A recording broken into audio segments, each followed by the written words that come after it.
This was at a friend's house years ago, and I just really love the shadows, and the colors are somewhat muted and very harmonious. I'm using a fairly small palette just for demonstration purposes. You may find a larger palette works better. So I'm going to start with the darker green on the wall, not the darker shadow colors, but the intermediate shadows. So I've got some olive green.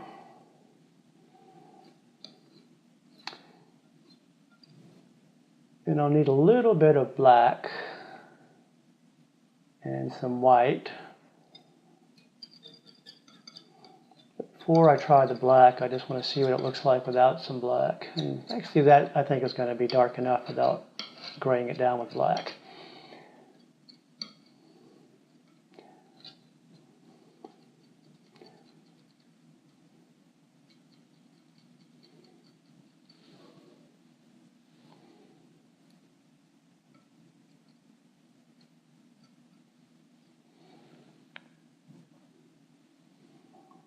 And that's pretty good.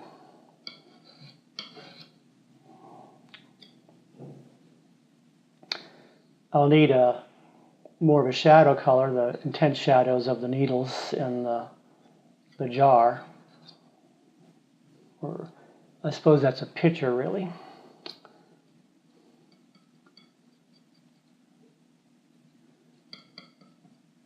I'm just going to use some of that olive green for that, and I can adjust that a little bit as I paint. Now I just need the lighter wall color, the part that's not in shadow.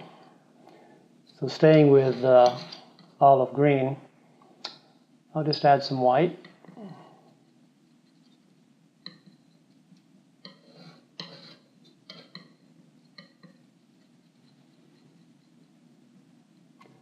A little more.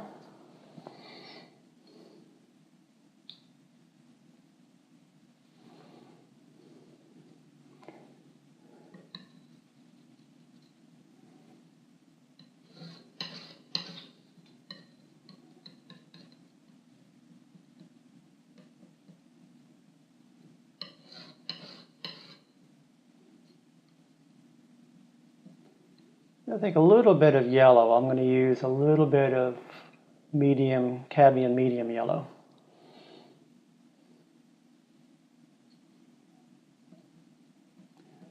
Cadmium yellow medium.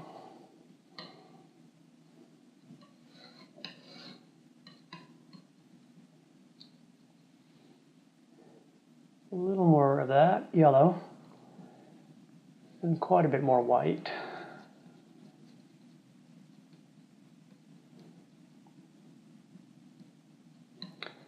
When I start a new painting, I do the same process that you're seeing. I mix all my main color groups.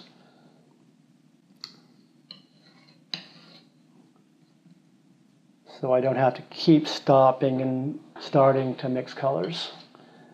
There's always adjustment both on the canvas and on the palette as I continue the painting, but I like to have the major colors all ready to go. And I think that's about right. It's a little darker than some of the wall, but that's okay because there's really quite a variation in that light green on the photograph.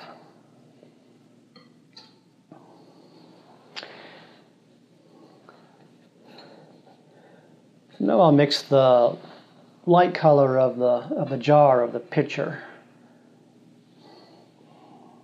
And a little bit of green in that white, but that's okay. And this is a raw umber that I'll add to that to start with. It won't take a lot.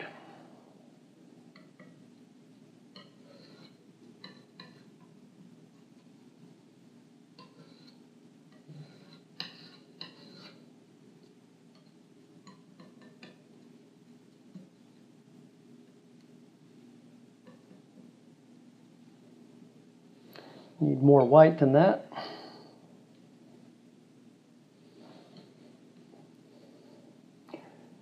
In order to film this, I'm working with the palette is vertical, so things slide around a little bit.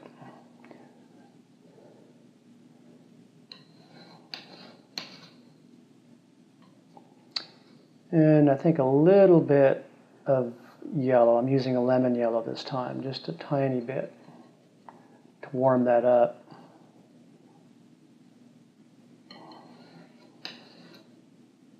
If I use that cadmium yellow medium instead of the lemon yellow, I could do that, but it'd be a little redder than I want. So that feels about right. Now, as I'm mixing these colors, I'm putting a little dab on the photograph, or if you're painting from life or just have the photograph at a distance, you can just hold up your palette knife to it and compare.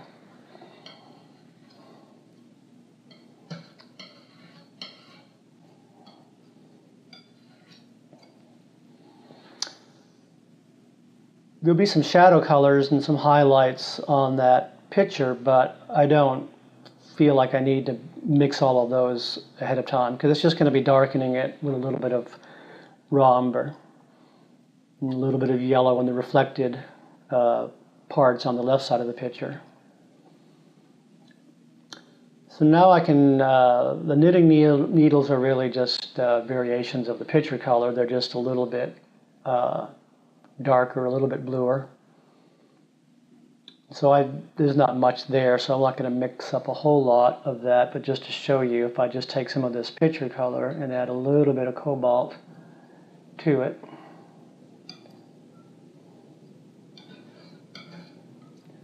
A couple of those needles are bluer than the other ones. So something about like that.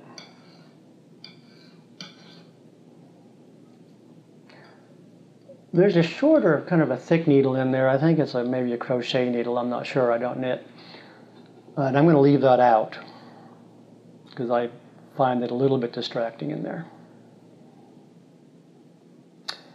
So the other colors are in the base and the brick. This is off of a fireplace hearth, so there's brick.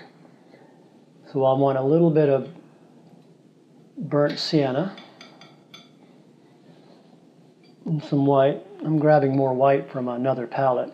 If I put too much white up here, it just all slides down.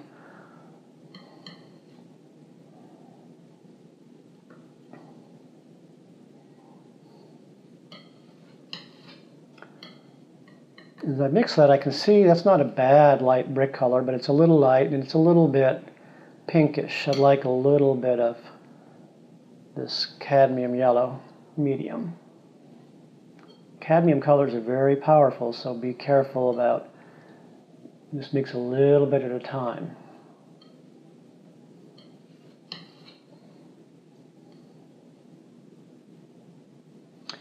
A little bit more. It's easier to add colors than take them back out.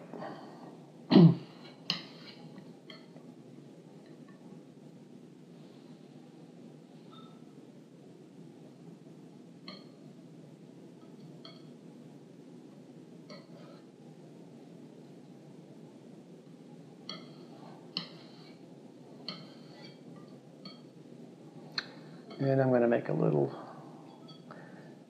more of the burnt sienna.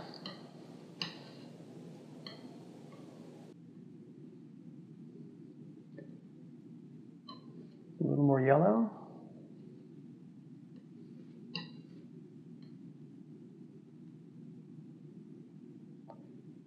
And add a little of the raw sienna too.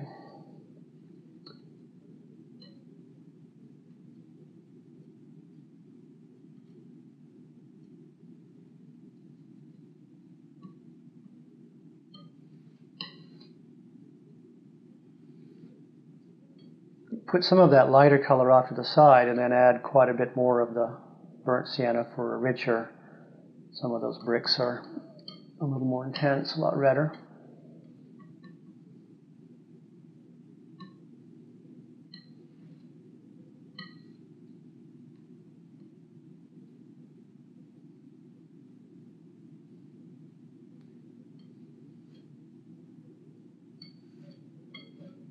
And then I'll tone that down, put some off to the side, but then tone it down with some raw umber for the shadow colors.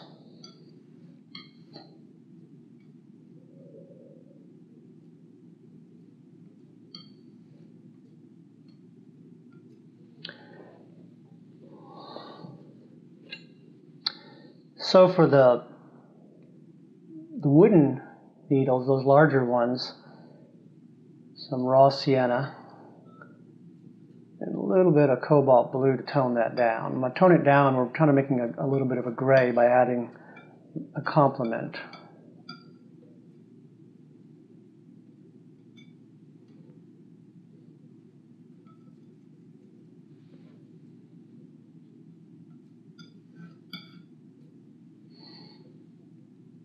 And some white.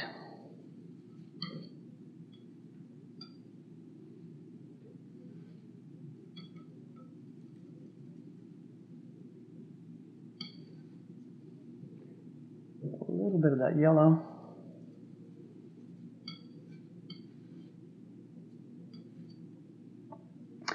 And I'm going to make those wooden needles a little bit lighter than you see in the photograph, so they don't get lost in that shadow.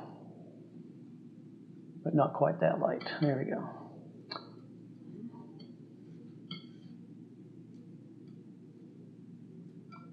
And that'll do it.